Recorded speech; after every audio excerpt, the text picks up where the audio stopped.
Hello, everybody. Welcome to another episode of the Weekly Roundup from Nat Daddy Collectibles. I am Nat Daddy, your host, all-around good guy, and hopefully purveyor of good information for you tonight. Thursday evening, you know what that means? It means it's New Comic Book Day, or yesterday's New Comic Book Day, so today is New Comic Book Day reviews with us. We'll go over a few tidbits of comic book and pop culture information I thought was newsworthy. And as usual, we'll go over the things that we're involved in already. And I got two new things that we have coming up really fast. It just kind of came up out of nowhere, so we'll address those as well. Yeah, let's get started. First off, I want to thank my boys over at 204 Comics. I notice how I've done a few of these videos now the last couple of weeks, going in and doing previews of all the stuff. You all seem to like that, so as long as I keep getting positive feedback, I will do so. They're great. Go see them if you're local. And also the guys at Things Are Getting Sketchy and the guys at Things Are Getting Dicey. They're both the same guys. I'll talk more about Things Getting Dicey in a little bit because we had our first on-air show last week. It was a pretty good success once we got started. Little glitches in the beginning, but that does happen in the world of electronics and goblins. What else can I say? Oh, like I was mentioning about the two groups there, Mr. Stefan Nilsson runs those groups. He's also the one that's helping me out tonight run the channel again. Awesome dude. So want to make sure everyone thanks him as well too. I can't believe the amount he's helped me out in the last year, and I try to help him out as much as possible too. So thanks, Stefan. All right, now we can start with reviews. The first book we're going to start off tonight is Batman 125. I've been waiting for this book for quite a while. It is the start of a new story arc and also a new writing team, creative team I should say actually. We have Chip Zdarsky taking over the writing duties. Chip Zdarsky is one of my favorite writers, right up there with Cullen Bunn, Jeff Lemire, Tinian. This guy can write all kinds of stuff, weird stuff, crime stuff, horror stuff, science fiction stuff, like a little bit of everything. And he's bringing that to this table here. He has taken over the whole Batman mantle. He's introduced a new character in here called Failsafe. Kind of seems like almost like a Terminator type thing. It's being compared to like Doomsday, Superman's Doomsday equivalent in that. So maybe this is going to really injure the Batman somehow, or change his life somehow. They introduce in here in a backup story with Catwoman, which again is written by Chip Zdarsky, which I was surprised as well. Some new bad guys in there, a thug that's kind of a cyborg. Pretty neat story there as well. The art in this book is amazing. Jorge Jimenez is back on this book. He was on it with Tinian and then took a break during the last creative arc there for a few issues. So he's back on here. Amazing stuff. Some of Jimenez's most amazing work to date. I would suggest checking this out. It is a little bit more pricier because it is the 125, so I think it's 34 or 46 issues, so a little bit heavier price tag. Lots of different covers again. You got some covers by Jim Lee, you got some Jacques covers, you got Zdarsky doing cover himself as well. But good luck on getting those Jim Lee and Zdarsky ones. I believe the ratios on those are 1 in 250 and 1 in 500. So a pretty penny for those, but even the 1 in 10s and the 1 in 25s and 1 in 50s by Jacques, again, are amazing. So again, if you're a Batman fan, or if you want to get into Batman, this is a great time to check it out. What is next on our list? We have over, like I say, it was just under 20 books because I edited out a couple. So we're going to fly pretty fast. If anybody does have any questions or wants any more follow-ups on stuff, just let me know. And also, like I said in the preview videos, if there's something you see on a shelf or something you just want to know more about, let me know. I love looking up that stuff. Yeah, so give me a challenge, guys. Also, Stefan keeps throwing up on the comments there that for all you who like to comment in that, if you sign into or link on to what Stefan says there, your comments will show up on page here as your name and not just Facebook user. So if you guys want to be seen, and I'm sure you do, or else why would you comment, make sure you do that. All right, on to the next book. My next book is Dark Crisis, number 2.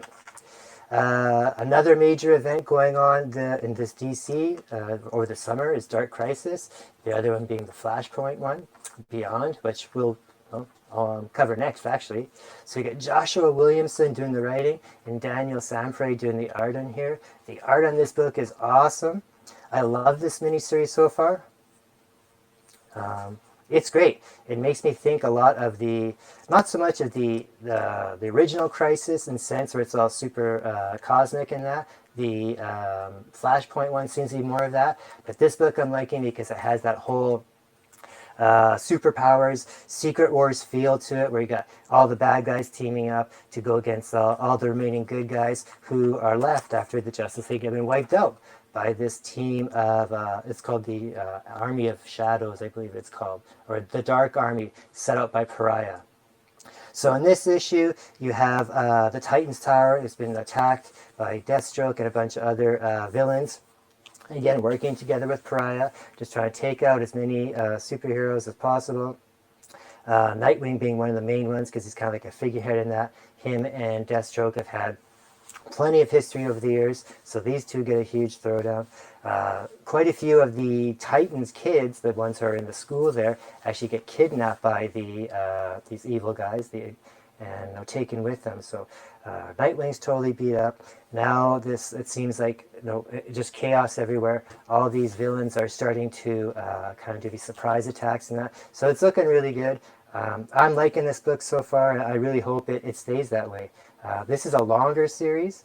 I believe it's 12 issues. So, I mean, there's a lot to go, and it's been enjoyable. So, and I hope so far, nothing this week or next week, no more useless tie-ins, because the one that was out last week for Young Justice one was not really necessary, kind of brought it all down. But this one was good.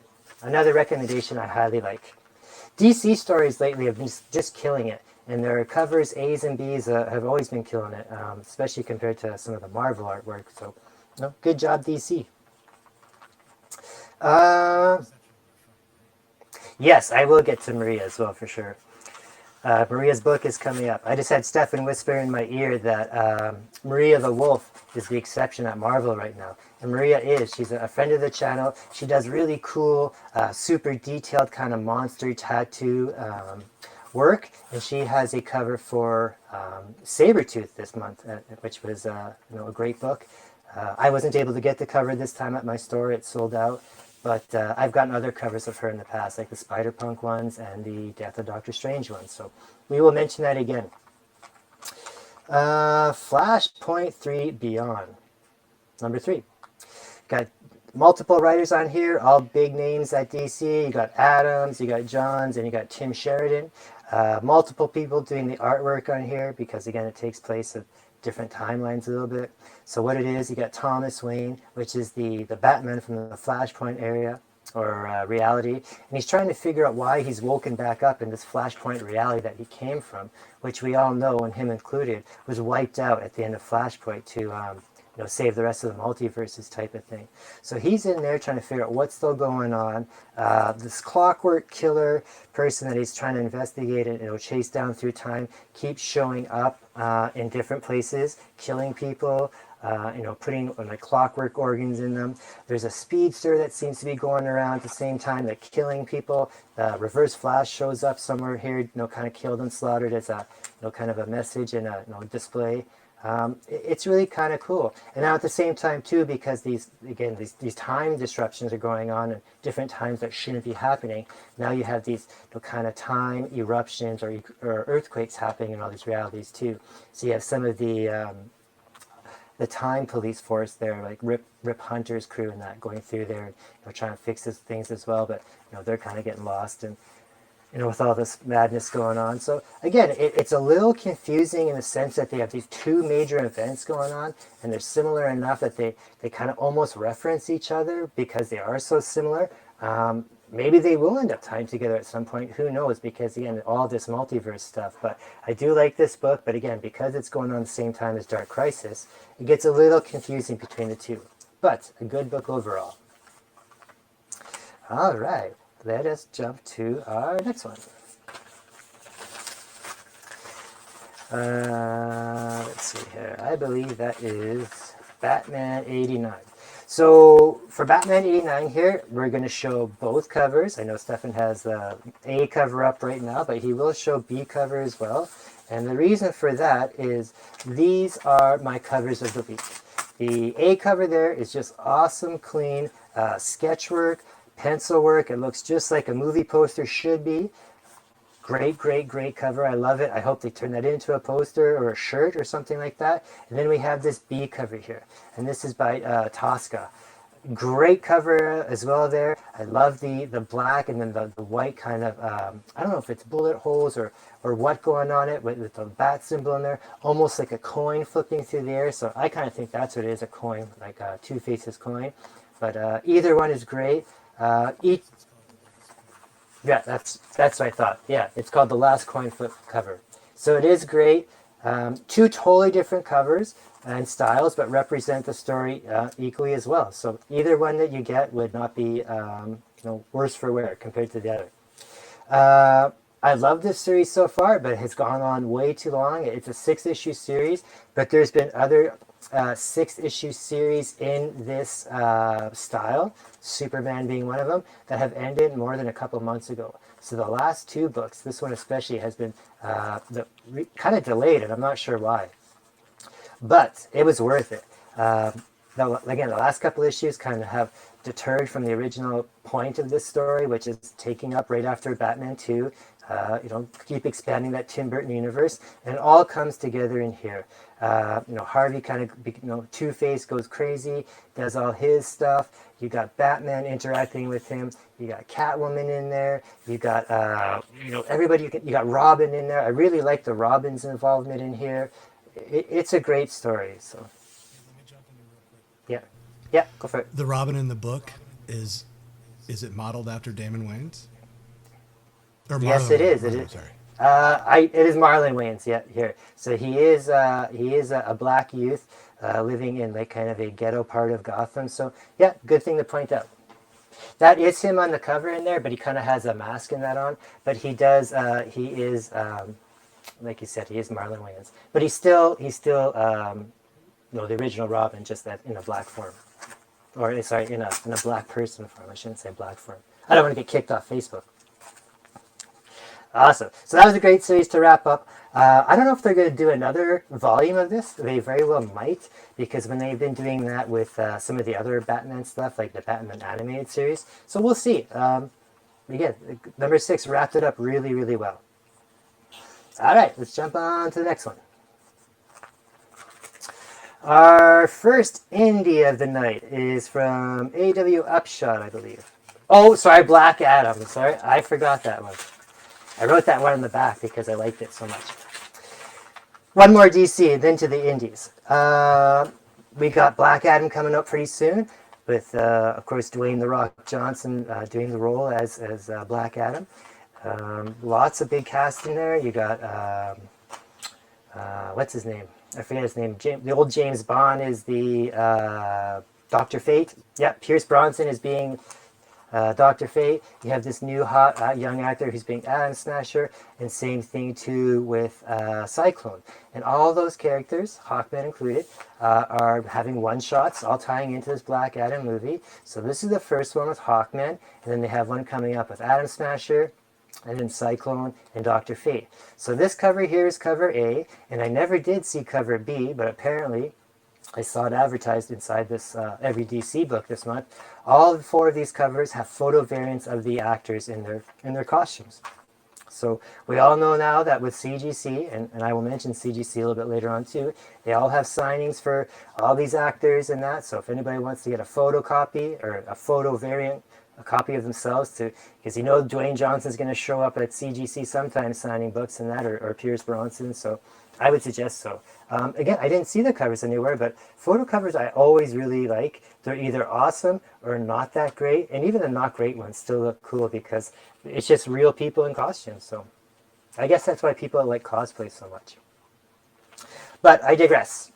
So we got Kavan Scott doing the writing, and then we got Scott Eaton doing the artwork. We've had that team before creatively on the show, because I remember that I called them the 2 Scotties. So like I said, it's kind of a tie-in story for the upcoming movie.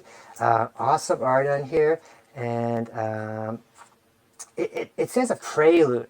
So again, I'm not being ignorant or anything here, but I don't know what the difference is between a prelude or kind of a prequel type of thing. So we'll see where it goes. But it is, you can see how they're building up on that universe. You can see them introducing these characters in the likeness of these movie people. So again, anybody who's not really familiar with this stuff and wants to check it out, go for it. This is all heavily building into what's going to be the Justice Society. So like the other superhero team in the DC universe, which actually became before the Justice League. So the Justice Society is actually the team that was kind of based on in the Watchmen series. So the Minutemen there. All right, now I'm done my DC. I almost made it through without a mistake. Okay, on to the next one. Yeah, Strange Academy, I believe, is the next one. Nope. Oh, yes, right, that's number 5, the other page. Okay. Hello, Cheryl. Cheryl is nice. She sent me home some dinner the other night. I got homemade macaroni and cheese. It's the best. All right, ASM number 5 in the new series.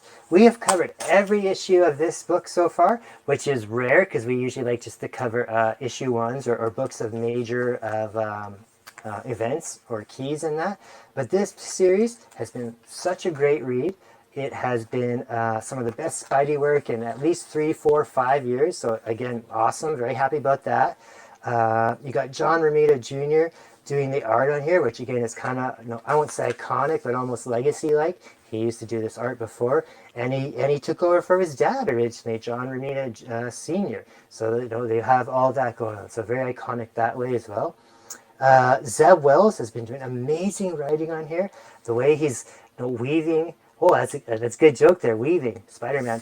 The way he's weaving his storylines here is just superb. You got Spider-Man being played by Tombstone, making him do his dirty work in that. Spidey's just so frustrated that he's almost losing control. You got so much realism going on here. Like Spidey's so beaten to a pulp by Tombstone over days that his face looks like the Elephant Man. He's just dripping blood. And even afterwards, he's out with people and they see him just beat the hell in that. So really great story. It reminds me a lot, and I know it's supposed to have kind of that homage to the 80s with the Gang War series that went on then between Kingpin and the Rose and all those guys, the Punisher. So love it. Is this a new Tombstone, or is this the same Tombstone, just different? This is the same Tombstone. Yeah, this is still Lonnie, the Tombstone that has connections to his to Robbie Robertson, the newspaper guy. They grew up together. Because even though Tombstone is a white guy here, he's albino. He's actually African American. And now, connection-wise, is Robbie's son and Tombstone's daughter are now getting married. So that's kind of what the story was about too. Tombstone was like kidnapping Robbie to bring him over there to like bring the family together, but in the end made it look like he was playing nice. So we all know he's just playing everybody against each other in here, and it's just super cool. And the one thing I'll mention fast, and again I'll bring it up in the news after, is CGC announced today that the team for this book, Zeb Wells and John Romita Jr., will be doing book signing at CGC, and submissions need to be in by September, I believe. So everybody jump on that if they're a Ramada fan. I'll talk more about that later because I have my own little flavor to add to that. All right, so good work on the Spidey stuff because it's just been kind of lame the last couple of years. So if DC can just do that with the Batman stuff, there's nothing wrong with the Batman stuff. There's just way too damn much. It might as well be called Batman Comics instead of DC Comics. But all right, let's keep going.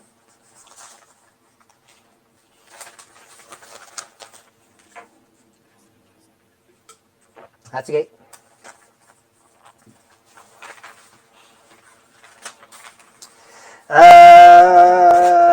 Strange Academy. I liked Strange Academy. I've liked the whole series so far. This is issue 18, and the reason we are covering it is because it is the last book in this series. So I don't know when they start it back up again, if they're going to continue at 19, or if they're going to start over at volume 2, number 1 again. Most likely the second of the two because Marvel loves to pump out those number ones so people come and buy their stuff, and they'll probably have like a legacy numbering in the background. But we will see. Again, you got Scotty Young doing the writing, not the artwork, but the writing, and you got Roberto Ramos doing the artwork. He's killed it every one of these issues. Again, some of his best work in years. A lot of time, Roberto Ramos's art is delayed. He gets kind of behind on his work. So on these issues, he's been up to date for everything. So that's always been nice. The story does not end, just the story arc itself ends. All the students have kind of walked out of the school itself for not being safe and feeling not trusted by the teachers and that, especially after Doctor Strange's death. So they're hiding, and the faculty there are trying to bring them back home and just kind of gather everybody together to keep them safe. The kids are hiding out at Doctor Strange's place and just being goofball kids and that. And what ends up happening is everybody kind of meets there and has a little bit of an internal squabble in that. And then a dimension to the dark doorway to the dark dimension is open, and that's where they're all going to end up, kind of sucked in, and that's where it ends. So great kind of thing with a cliffhanger. Again, great story so far, but the one thing I am noticing and I'm hearing, and I hope it doesn't happen, is when they do the next volume or arc, it could be a new creative team. So I don't know if that means new art or new writing, but that'd be a shame because it is the creative team that has made this book. So I really hope they don't change it, but it could be. We'll see. Lots of great covers for this series too. Always has been. All right. Now we are on to the indies, I believe. The first indie of tonight is from A.W. Upshot, and it is Absolution. Yep, that's it. That is the Frank Chow cover on there. Super great cover. I love it. Frank Chow does this awesome work. So in the sense or in the vein of all the A.W. Upshot books, this book is designed with multimedia in mind, streaming services in mind. Whenever they make these books, they always are kind of written script style, so they can be transferred over to streaming services right away. They also seem to have a habit, and they've even admitted it, their creative talent of using real faces, real people for the artwork, and they do it again in this case. They have people in here, one of them looking like Kobe Bryant, and he's kind of a retired superstar sports commentator. But what this is so far is Absolution by Peter Milligan, and he does great writing. I believe he's even done quite a few things for Aftershock, and I like his stuff there as well too. And Mike Deodato Jr.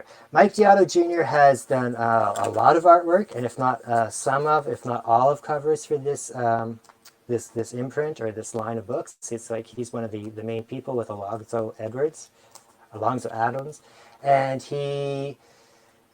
One of his art's pretty cool because very, very sharp, detailed lines, great for action scenes and that. But this in here seemed to be just a little bit rushed. And I heard that from a few different people as well too. They kind of thought the same thing. Other than that, it's a pretty perfect book. You have it kind of has a Running Man feel to it. If you guys ever remember or watched one of the best movies ever around, Arnold Schwarzenegger in The Running Man. Classic movie. Short story from Stephen King going under his alias Robert Bachman. But you got an assassin here who's trying to atone for her crime. So she's been put through like the judicial system there in like this utopian society. And for being an assassin and for her crimes, she has a choice to participate in this kind of live streaming reality show of her being an assassin and get great views for it and lots of likes from the public, or be put to death right away. And she has a month to do all this live action show, and during this month, if the views ever or the likes ever drop below a certain point, then she kind of gets killed instantly as well too. So she has to make it through this month. She's kind of on like a not necessarily a scavenger hunt, but kind of like a last man standing, surviving type of thing with other assassins in that. So pretty interesting. Anybody who's seen I forget what it was called, but it was a movie out a couple of years ago, and I think it was called Dare or something like that, where people were, it was like an app where people kept upping each other, just doing stunts in that to see who could get the most likes. So very similar idea. Yeah, I like it. I could see this definitely being turned into like a TV show of some sorts, because like I said, it's very similar to like The Running Man or like that movie I just mentioned. So another pretty good product coming out from AEW Upshot. All right. Next on this giant list of awesomeness is Twig, number 3. Again, this is the 3rd issue. We've covered all 3, only because this book, again, written by Scotty Young. And Scotty Young, again, part of my CGC news, is Scotty Young has been announced to be doing CGC signings as well, too. I don't remember when the submission date is for that one. We have to be in by.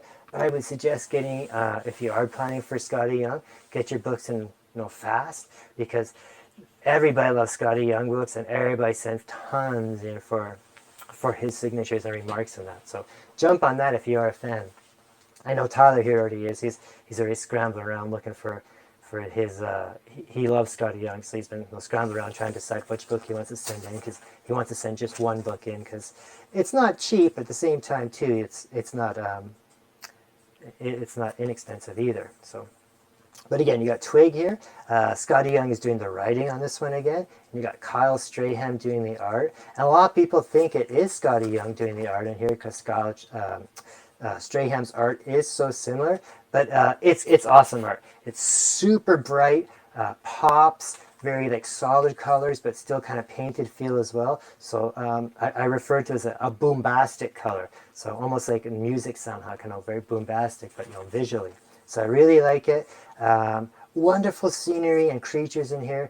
It's almost like Dr. Seuss took acid to do some of these creatures and some of these scenarios and scenery. So anybody that likes like weird fantasy scenarios and weird, some kind of creepy looking creatures or cute little creatures, definitely the book for you. Little creature on an adventure, meeting other creatures, getting through challenges, fun stuff.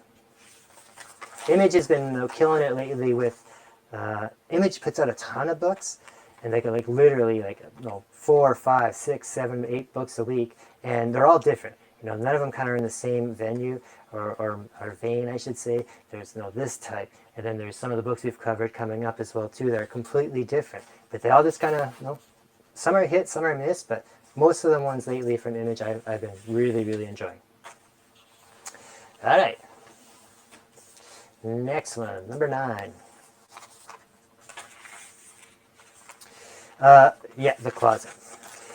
Another little book that has this little creature in it, and a similar book that we have covered not only this last issue, but another book similar to this, where a closet is type involved with some monsters. So again, this is by James Tynion IV. Like I mentioned earlier, probably one of my favorite writers, if not the favorite or one of the two. And you got Gavin Fullerton doing the art in here. And the art is like you see on the cover there, very, very creepy, kind of simple, even color-wise palette. It's just a lot of 2 or 3 colors per page, not a lot of blending, a lot of shadowy, because it's supposed to give you that melancholy, depressed kind of feel to it. And what it is, like I said, it's so creepy. Again, from Image, you got the dad and the kid that we met in the last issue who are with his mom, are having family issues, and they're moving across country. The kid is so scared of his closet in the bedroom, because there's this, looks like a little gray type alien that comes out of there and threatens him and wants to steal him and stuff. But they're moving. The family's in disarray, because it just seems like marital issues going on. So mom actually flies out ahead across country to get oriented, and dad and son are driving across country.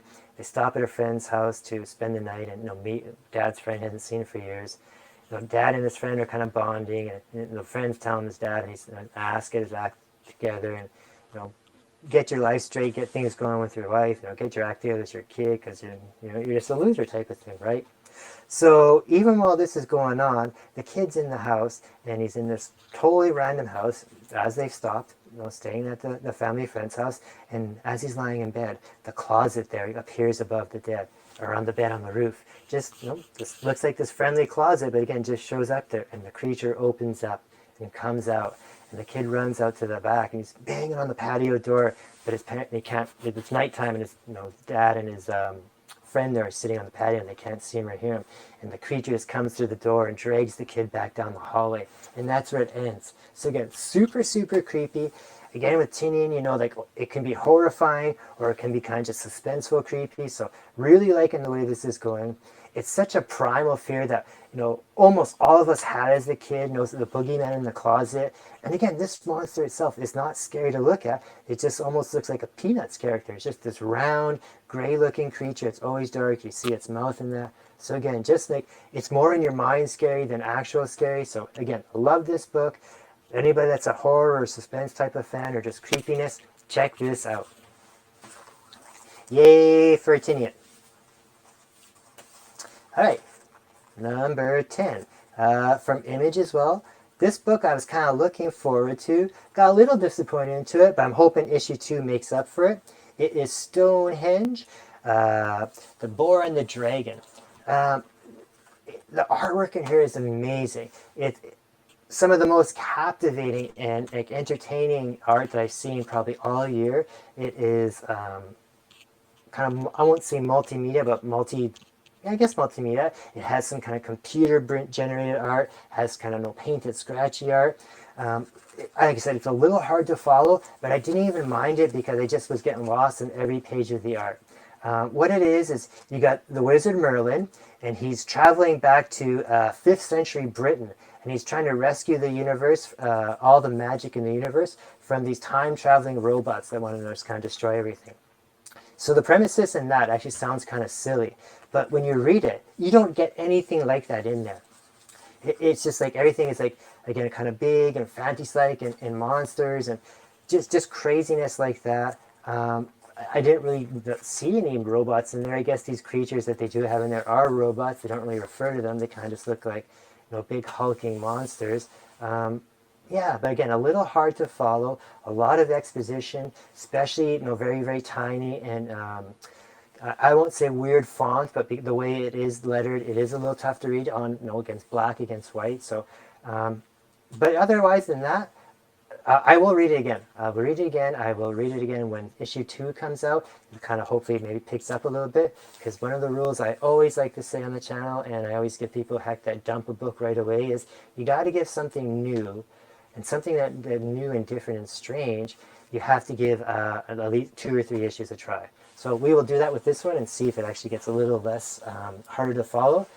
But kind of a neat story so far, premise-wise, and some amazing artwork. So worth it from that. You have Liam Sharp doing the artwork here. And that is a name that you might recognize. And if you saw it, you'd recognize the artwork. He did that really dark and painted Batman series from Black Label a little while ago, Reptilian, where Batman was fighting Killer Croc in the sewers with that demon offspring type of Killer Croc. So great work there. So if you remember that, you want to see kind of like a Merlin space fantasy, not space kind of say, but phase technology stuff, check it out. All right, we're halfway through the list, people. I'm glad you're sticking around. Next, it is my favorite and biased company I'm towards is Aftershock, for obvious reasons. One being they put out amazing product. They don't put out like a ton of product. They just put out what's great and what needs to be put out. And the other reason is I get to work with them, and I've been lucky enough that they have let me work with them. So just love it. So what we have here is you got Ed Brisson doing the writing, and then you got Gavin Gudry doing the art. I'm coming up. The title is called There's Something Wrong with Patrick Todd. This book, I really liked it at first because I knew what was going in.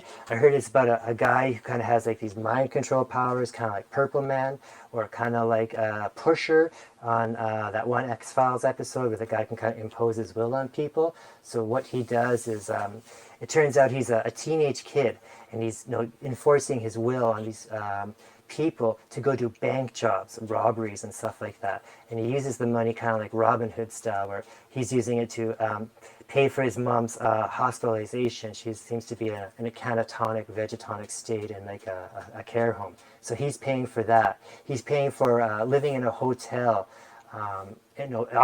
He's doing this all on his own, but he's telling his people that, oh, I'm doing this because my dad can't make it or whatever. And they always keep saying, well, your dad's got to make it next time. We can't just, he's got to sign papers. You can't have a kid doing this also. And he just keeps saying, yeah, he'll come next time. He's just busy at work. So he's doing all this, and we don't know exactly what's happened, where his dad is, or if there is even a dad. Or obviously, the family life has been fractured somehow because mom's in the home there, and this kid's on his own. At the end of this storyline, this kid kind of gets, I wouldn't say kidnapped, but he gets knocked unconscious. It looks like someone's trying to rob him because they know he's been doing this and getting money. Just craziness. At the same time, though, there is a serial killer that they kind of introduced towards the end of the book here called Zeus. And it seems like he's going to somehow tie in. And I don't know if he's hunting down these people that seem to have this power, but they kind of seem to have a connection. So maybe there's other children or teenagers like Todd here that has these abilities, and maybe they're somehow connected psychotically or mentally with this serial killer, and he has to silence them somehow. We're not too sure on that part yet, but it seems like there's a few people after him now. And what I like about the Aftershock books here, and they have these great little extras in here. So they've done it with Chicken Devil, and they've done it with Bunny Mask as well too, and I believe Maniac of New York as well, is that at the back of the books, they have these neat little extras. So in this one here, they have like some police reports, they have some hospital records of things that happen in the story and that. So things that aren't necessarily intricate to the book or the story, but if you read it and take the time to read it, it's enjoyable, adds a little bit more to it. In the Chicken Devil series, Brian Buccellato, the writer there, actually had like the spicy chicken, Mitch's spicy chicken recipe in there that they had in the book for the Chicken Devil restaurant. So lots of neat little stuff like that in there. They don't have to include that stuff, but they do because it makes it entertaining. So hats off to stuff like that. And also, much like a lot of the independent books that I review, they come with excellent cardstock for their covers, great paper and printing inside, and an affordable price. It doesn't seem to be too bloated. So awesome for that. All right, the second of the Aftershock books here is Astronaut Down 2. I really enjoyed the first issue here. You got Rubin doing the art. He's done a lot of work for Aftershock, and I always like it. It's very, very kind of that soft, painted feel, which I've kind of fell in love with lately. And then you got James Patrick doing the writing. James Patrick has done multiple titles for Aftershock. Each of them has been very, very enjoyable. You got this book here. I kind of relate it to, it's part Quantum Leap, the TV show, and part Interstellar, the movie. But it's an awesome sci-fi series all around. What happens is the main character in the book there, he's been this astronaut, and he's been trained to be part of this program, but they're not astronauts that jump through space or travel through space. They kind of jump through alternate realities. So the Earth is on its final legs, ecology-wise. Most of the world has been covered in this toxic infection, this sea of green mass that just kills everything it touches, and there's just a few remaining cities left. They've all kind of walled themselves in like almost like a bubble, but more like a reverse moat type of thing. They've walled off the water. One of the main cities there is called Florida City. It's slowly, the walls are cracking, and now the cancerous parasitic water in that is coming in, starting to flood the city. So now they're starting to accelerate this astronaut program. They haven't had any success in it. Every time they try and do it, the astronauts die. One fella has managed to make it through, but what had happened is that when he's doing this jump to these alternate realities, and when they land, they're supposed to land in like that version's reality of themselves. So what happens here is, and they're going to try and save the world that way. So what happens here is, as they're doing this launch, they kind of lose control, and he doesn't know where he's going to end up. So he ends up landing in a spot where they don't know. So he kind of comes to, and he's landing in this alternate future where the world hasn't died, and he's there with his wife and all that, and everything seems to be normal. So he's supposed to be, as soon as he lands at these places, he's supposed to get the information, relay it back to his time to save the world. But now he's kind of stuck there, and he's like, he doesn't want to leave in that because he knows as soon as he relays this information, his mission is over and he'll die. So he's in there kind of like, taking his time to, enjoy and not, see what's going on in that. And there are different things there because it's a different dimension. The sky's green instead of blue in that. But then they kind of reach out to him, and they're like, "What are you doing? We're here dying, and you're having a picnic with your wife and that." So this is going on. Like I said, at the end of it, the wall has started to break, so the water's just flooded in. Florida City's starting to be taken over. So humanity's almost at it wiped out, and he's kind of just like dicking around on his duty because he's kind of traumatized. So we'll see where issue 3 goes. It's a pretty interesting story so far. So I like it. I like Aftershock. All right, number 13, Lucky 13. The Ward. Yeah, thanks. The Ward number 2 from Dark Horse. This book I enjoyed last month because I wanted to compare it because there's 2 books out now that have kind of the same theme going on about supernatural hospitals or emergency rooms, whether it's supernatural for aliens, which is the other series, and this one is monsters and creatures like fantasy and mythology.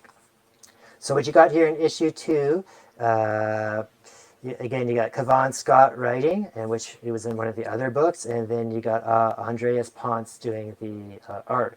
And Andreas Ponce's artwork is very nice in here. So like I said here, it continues on. The main character there, you see her on the cover there, the black lady. She used to work for this, the Ward, and whatever reason, they haven't revealed yet, she left under bad terms. I think it was like a traumatic incident and then maybe some drug abuse afterwards because of it. But now she's found her way back there and she's working within the hospital. She's out on a call right now helping deliver a giant, well, not a giant troll, but just a troll, and her baby is having a breech baby. So they're dealing with this baby that kind of gets stillborn as a troll. There's some stuff going on with the hospital too. So whereas the other series is more of a comedy-based series, this is more of a, like the ER, the TV show series, where it is based on these people with their problems in their lives in an ER, and the patients have to be monsters, and the magic has to be monster-based. So kind of cool. I am enjoying this one. I'm enjoying the other one as well too, but again, for different reasons. One has a more of a comedy-based twist to it, being aliens, and that, where this is, again, more dramatic, real suspenseful type, but again, with these monsters. So I would suggest checking this one out too. All right. Over to another one from Dark Horse. We have Mind Management Bootleg. I never read the original series of Mind Management. I just knew it was about people being able to manipulate minds so far. So I was kind of curious to see where this is. And I jumped in there. I was able to pick up right away. You don't really have to know the existing storyline because it kind of does make it explain to you here a little bit. But what's going on here, and it's written by Matt Kint, another writer I'm quite fond of, and Pharrell Dalrymple is the artist.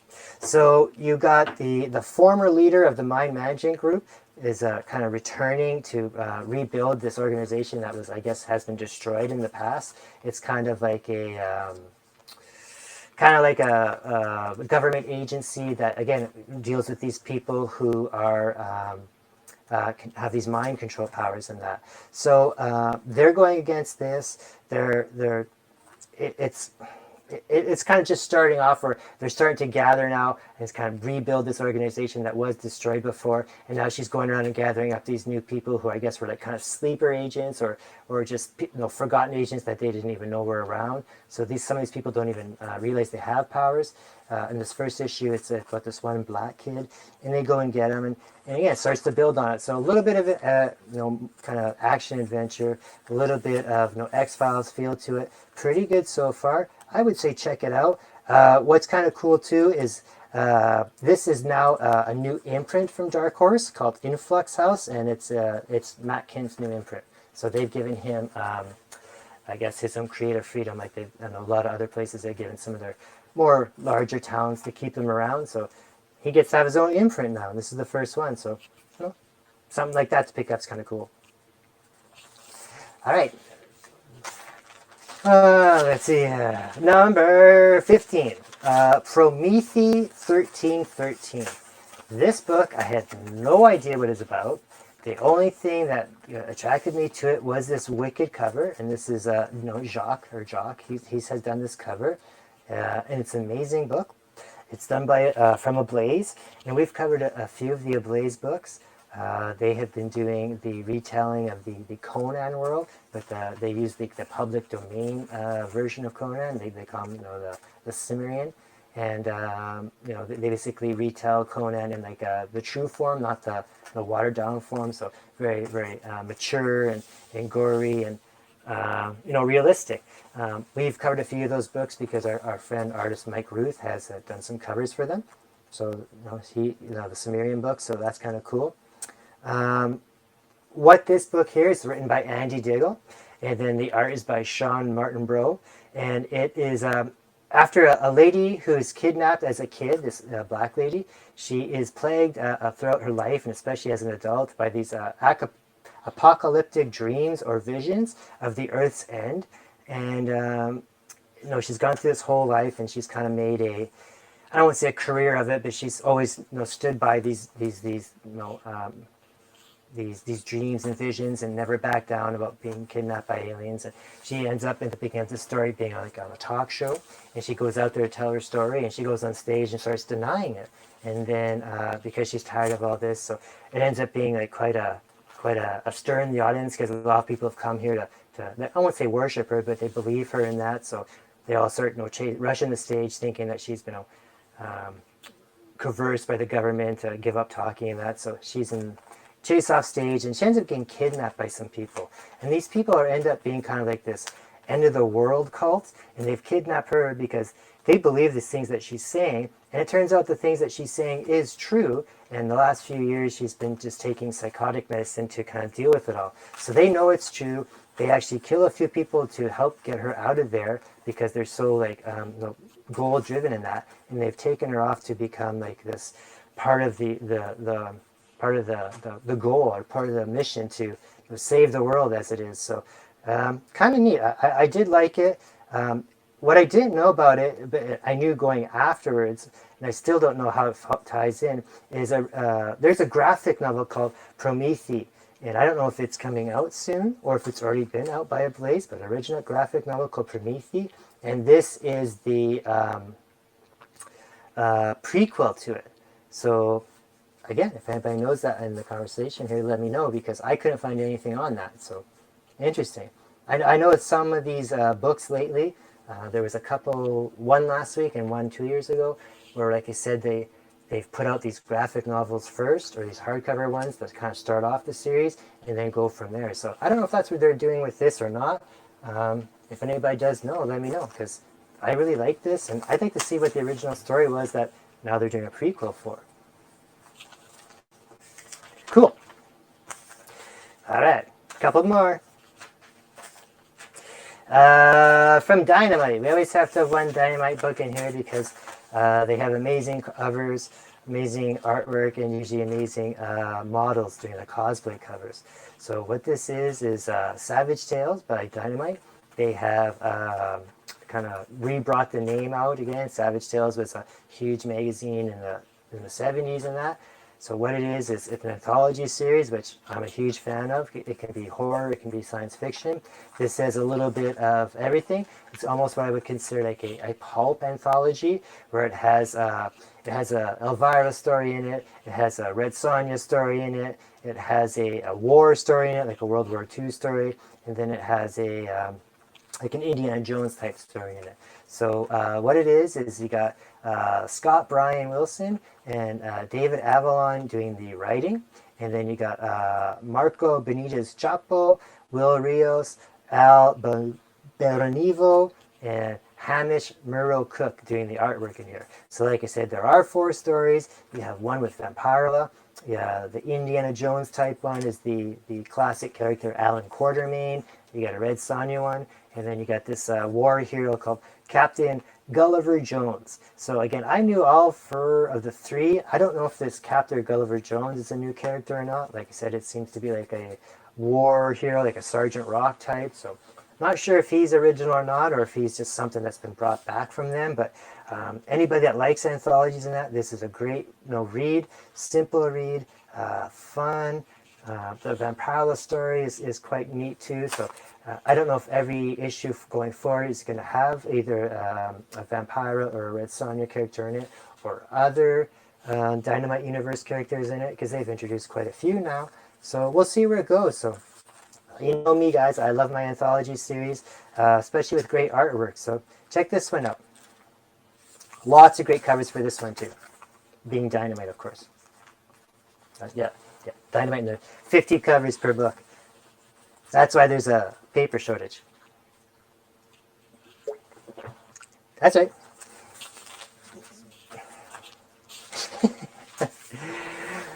Okay. Last book, and this book I've been waiting for quite a while. I was actually lucky enough to get had a retail kind of preview copy Ashcan back in the summer, and it was called Knights of the Fifth Dimension.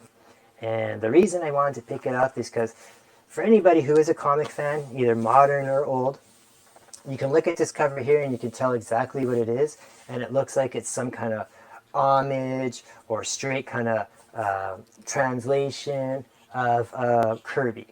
Kirby creators or Ditko creators, it's that kind of thing. And what it is, and it pretty much is that, and it almost has that similar feel to, at least social commentary-wise, to the Chip Zdarsky book that we did last week, The Public Domain, on how creative talent, the writers and the artists, don't get the profits that they should for all these properties that they have made.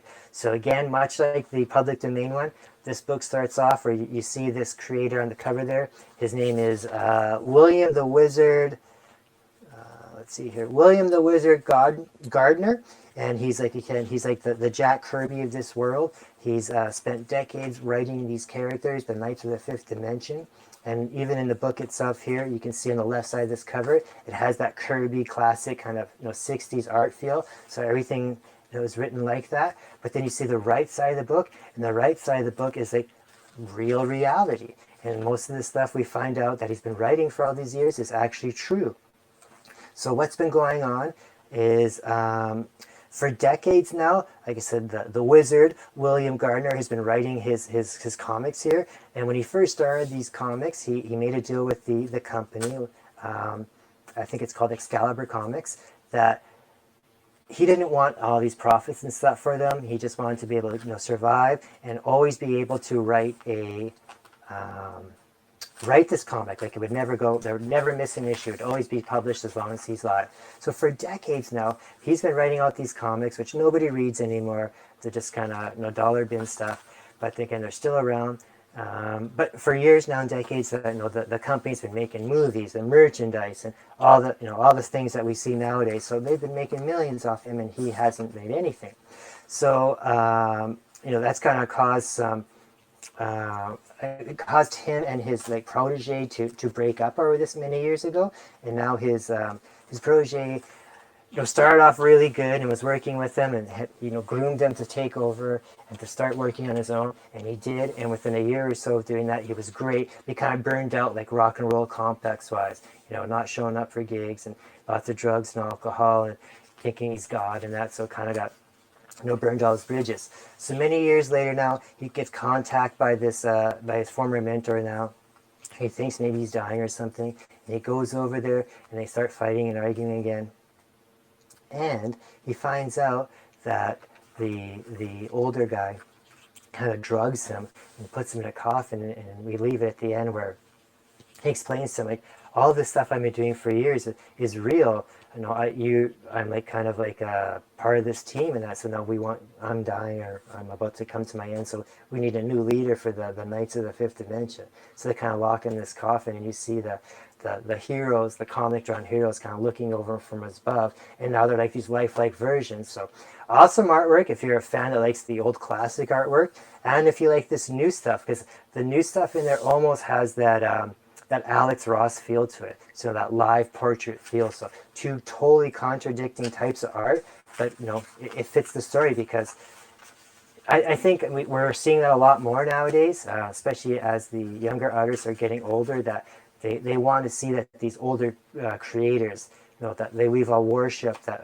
companies are making millions and billions of dollars off. They should be getting the recognition, not just creative-wise, title-wise, but profit-wise. So I think that's starting to show up quite a bit. So I liked it. Great book. So that is it for all our books. So there are a few things that we'd like to talk about. The first thing I'd like to talk about, and again, we kind of mentioned it already, is CGC. They had some announcements this week. I announced two of them already. The Scotty Young signings and the Ramada Zeb Wells signings. The CGC has now also made it so they're going to be putting the QR codes, the QR barcodes on their slabs now. So you can just scan and read all your reader's notes this way. They should have done this a long time ago. They've kind of done a few things in the last year, but with reader's notes, making them available to the public or not. This is something they should have done a while ago. So I'm glad to see they're doing that. So that's good there. Thor comes out tomorrow, or in most places comes out this evening. So I'm not seeing it tonight or tomorrow, obviously. Got other stuff going on. I'll talk about that in a second. But Tyler and the Tony from Girl Jail are going to see it tomorrow. So they're going to give us a quick little review before and after the movie, hopefully on there. So look forward to that, guys. One of the major news announcements this week that kind of, I think, maybe kind of surprised a lot of us because he wasn't that old is Pat McCullum. He's one of the main workers and co-founders of Wizard Magazine. So anybody that's been old like me, was around in the 90s and early 2000s, Wizard Magazine was like the Bible for anything comic or comic book related. So yeah, they changed the industry, with their magazine. So very unfortunate that he passed away because, again, he wasn't that old. The next two things I want to kind of mention are actually, yeah, it's two things actually, but it's kind of neat. I've had the opportunity for July 22nd, which is 2 Fridays from now, so not this Friday, but a couple after, at 323 Bruce Avenue in Winnipeg. I'm going to be part of the Primo Wrestling Entertainment. They're putting on a wrestling show. So when Stephen gets a chance there, he'll pop up the picture there for me. We have a poster for it. Oh, okay, sorry, it was in a different file. I don't worry about the image. It was on. It's been on my post already. I'll poke it up later for you guys. It is. They're bringing wrestling. So anybody that likes wrestling, pro wrestling, they're having a show here in Winnipeg at the 323 Bruce Avenue.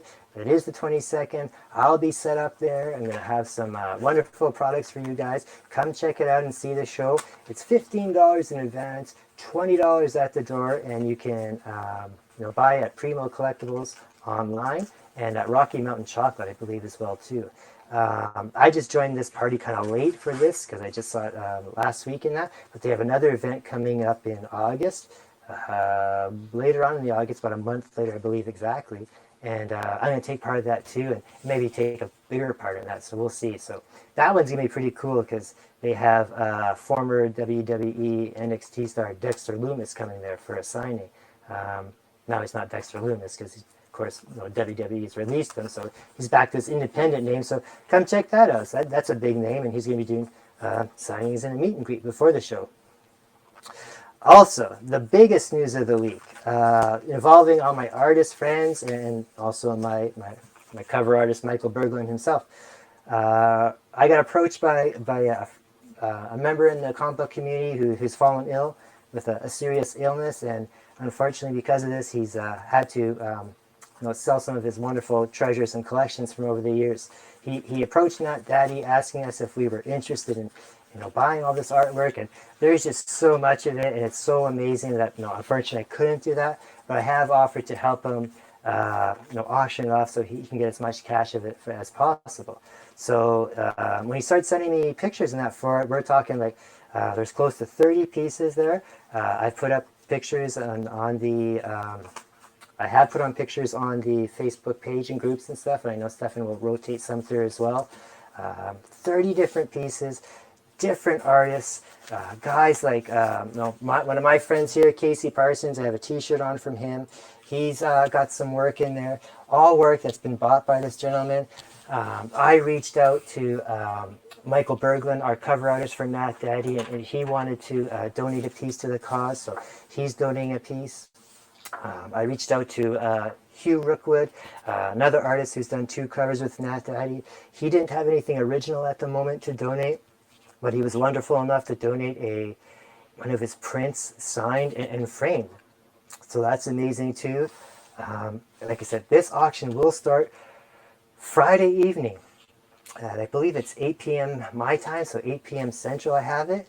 And it will end on Sunday morning at 10 a.m. Central. So again, 10 a.m. Winnipeg time.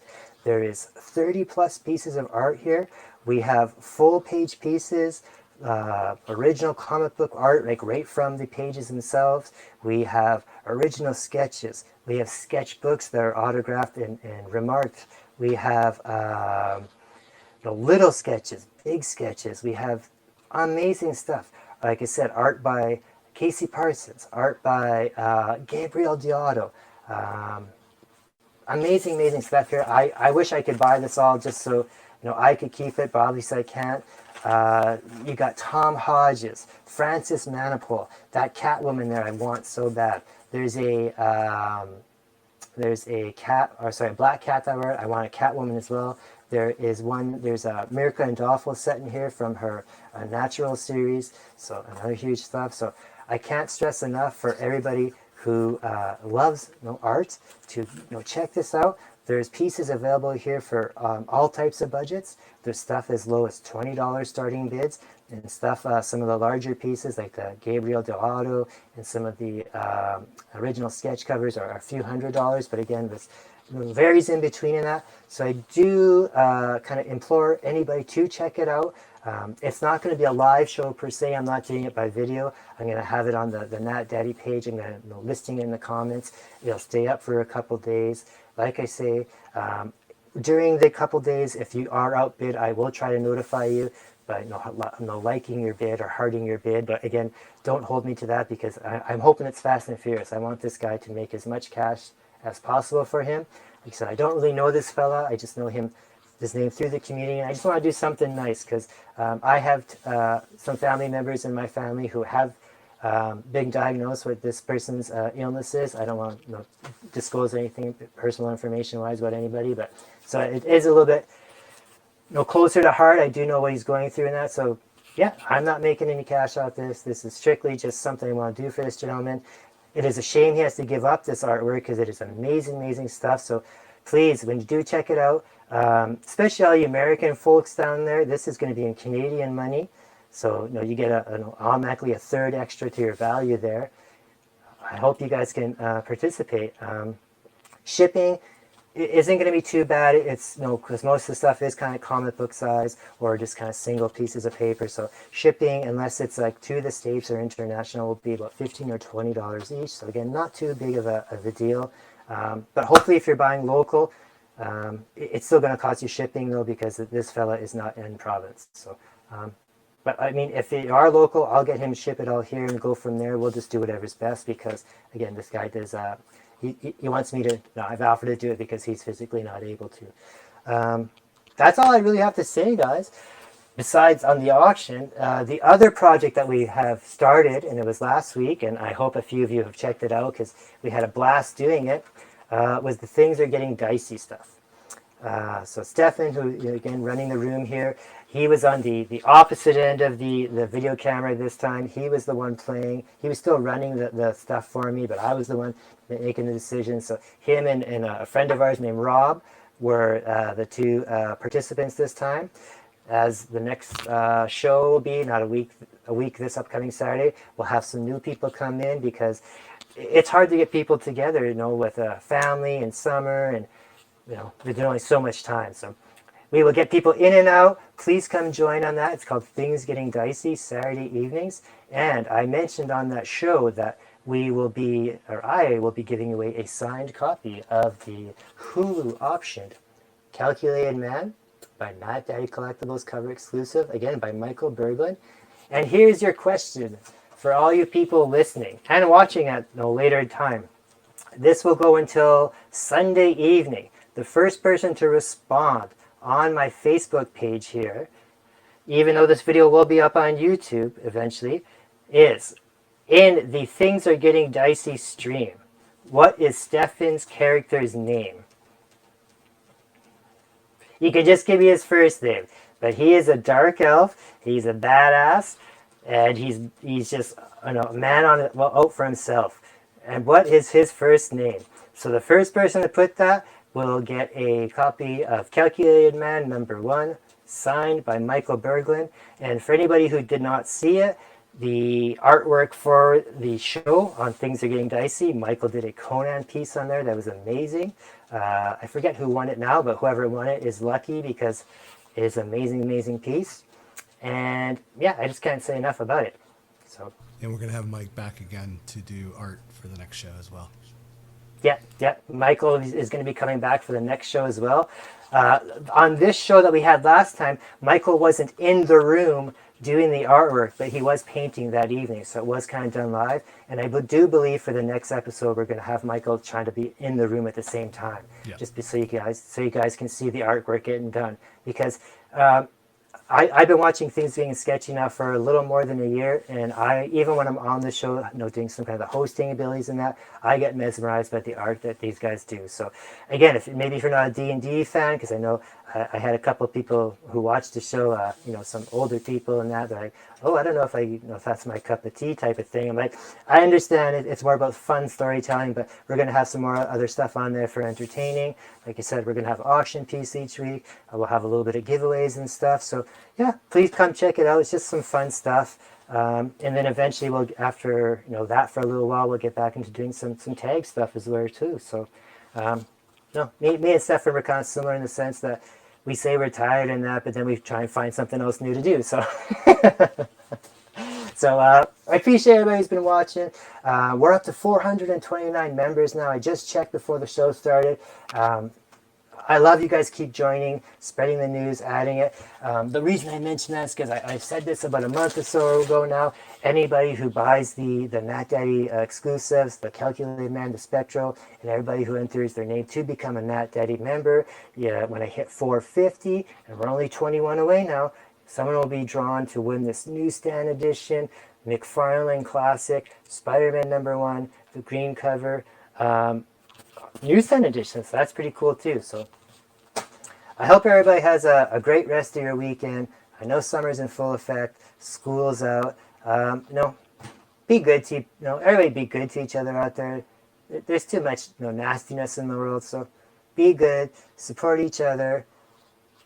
Yeah, I can't really say much more than that. Support everybody who visits this channel. Support your tags. Support your Things Are Getting Dicey, your Matt Daddy, all our independent artists that we work with. And I do hope to see you guys either tomorrow evening or see your messages sometime over the weekend during this auction, because it will be for a good cause. And we'll see how this goes. If it is successful, maybe do some more. One thing I will mention is that I will not be handling, this gentleman has a large collection of toys and statues and Pokemon cards and stuff. So if anyone out there is interested on that stuff, you can contact me, and I will give you information to get contact for this fellow. So have a great weekend, guys. Thanks, Stefan, for helping me out. Everybody else, enjoy your weekend. See you later. Take care, everybody.